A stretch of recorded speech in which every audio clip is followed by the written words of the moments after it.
النهارده العيد. طيب ما تيجي نعمل ستايلنج لفروة الخروف مع ميك اب. هلوز. اولا بعتذر لان صوت الفيديو الاصلي ما كانش واضح، فهنضطر نعمل فويس اوفر. بعد ما غسلت شعري بالطريقه المعتاده خالص، هبتدي ان انا اقسمه على حسب كثافه شعري. انا في العادي بقسم شعري نصين، وكل نص ببتدي اقسمه لاجزاء صغيره. بلم الباقي واخد الجزء الصغير ده ابله كويس واتاكد ان هو مبلول. احط عليه نقطتين من الليف ان اللي انا بحبه واوزعه على شعري واتاكد ان هو اتوزع في كل حته في الشعرايه ما عدا طبعا الجذور.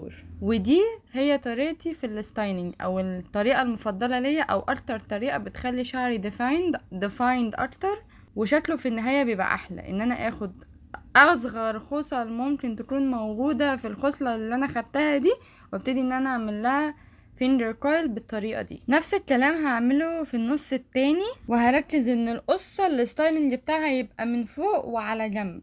وعشان اتاكد انها تفضل فوق وعلى جنب، هحط بنسة كده بعد ما اخلص الستايلنج في المكان ده. واول ما الحته اللي في النص دي تنشف، هبتدي ان انا اشيلها بقى. وبعد ما شعري نشف سيكه، بدات ان انا احط نقطتين سيرم علشان افك التلزيق على الحاجات اللي هي بتبقى عارفه انت لما بتحطي جل على شعرك بتحسي ان شعرك ناشف سيكه كده، فعشان نفك النشفان ده ببتدي ان انا زي ما انت شايفه كده اخد الشعريه انزلها لتحت، اخد السوسته انزلها لتحت، اطلعها تاني بالسيرم كده، وافك خصله خصله بالراحه لو في خصل كبيره يعني، واسيبه شويه لحد ما ينشف وينفش ويعمل فوليوم مع نفسه.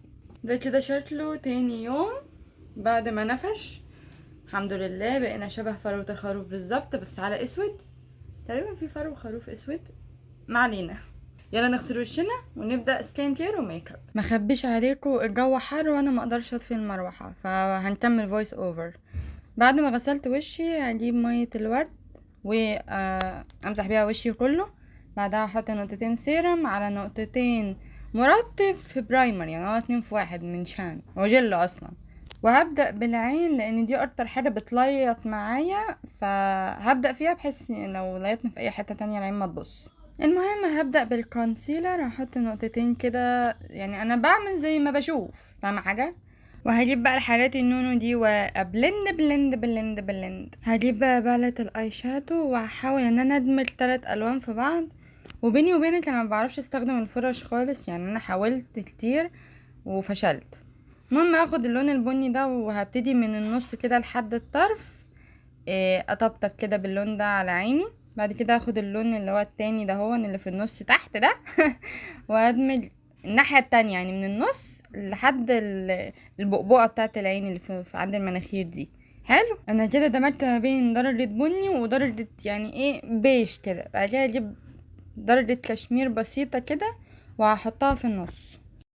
نفس الكلام هعمله في العين التانية، بني على الطرف، بيج جوه، وفي النص درجة كشمير، وكده زي الفل قوي تقريبا يعني. بعد كده كنت عايزه احط ايلاينر، بس ما لقيتش الايلاينر، فلقيت قلم كحل، واساسا هو مش مبرود عادل وانا مش عندي مبرد ولا اي بتاع، فيعني حاولت ارسم بيه، ويعني كانت مهزله بجد، كانت مهزله. كل شويه امسح وارسم امسح وارسم، وطلعت النتيجه في الاخر يعني مش ولا بد. وفي الاخر زي ما انت شايفه كده همشي بعين وعين. انا راضيه على نفسي كده.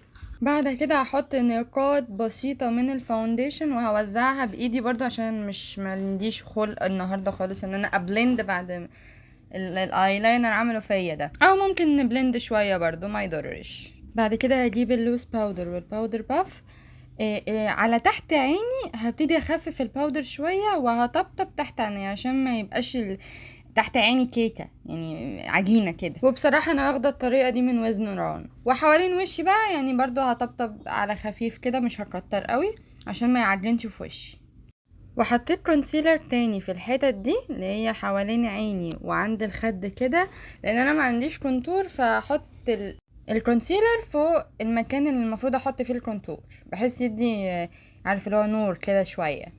وهبلند، وبيقولوا ان انا المفروض ابلند على فوق، فانا هبلند على فوق لو في اتجاه الكونسيلر وانا حطاه.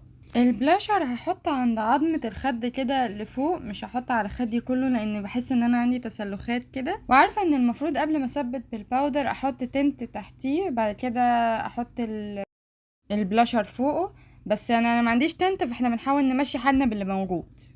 هحط بقى الروج، وطبعا عارفه ان انت زي كل فيديو هتعلقي على حواجبي، بس وربنا هي معموله والكحل اللي عندي زي ما انت شايفه بيشحر، فانا يعني ما بعرفش ارسم على حواجبي، فبحب اسيبها كده يعني زي ما انت شايفه. حتى لما انا حاولت ليطت الدنيا، فيعني كده احسن.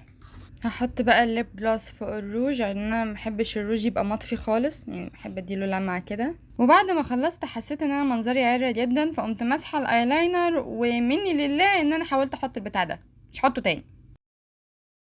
هقوم البس بقى البلوزه دي. هي بصي، هي عارفه اللي هو مش باين هي ارنب ولا خروف، احنا هنلبسها على انها خروف. وده كده شكلها، وهننزل كده عادي. وطبعا مش هننسى نرش الفيس سبراي علشان الميك اب يقعد معانا اطول فتره ممكنه على قد ما نقدر يعني. وانا قصدي ارش الفيس سبراي قبل ما احط الماسكارا، يعني انا هحط الماسكارا بعد ما رشيت الفيس سبراي، علشان ساعات الماسكارا بتسيح جوه عيني، انا الموضوع بيبقى ازمه بالنسبه لي. بس كده، باي.